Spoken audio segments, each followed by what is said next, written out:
ব্রেকফাস্টের জন্য খুব পছন্দের খাবার আমার আর আমার বরের দুজনেরই হচ্ছে এটা। সেটা হচ্ছে আলুর পরোটা, তাও আবার পেঁয়াজ দিয়ে।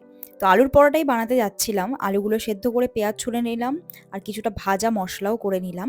এরপর সেই আলুর মধ্যে পেঁয়াজ, ভাজা মশলা আর এটা হচ্ছে গিয়ে সিক্রেট ইনগ্রিডিয়েন্ট যেটা হচ্ছে কাসুরি মেথি। এটা পুরো পাহাড়ের আলু পরাঠা টেস্ট দেয় এটাকে।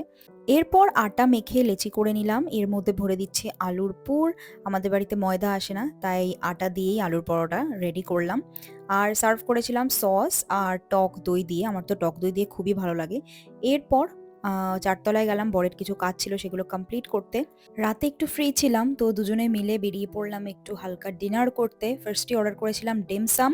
এরপর ছিল নুডলস, যেটা আমি একদমই অল্প খেয়েছি, খেতে ইচ্ছে করছিল না।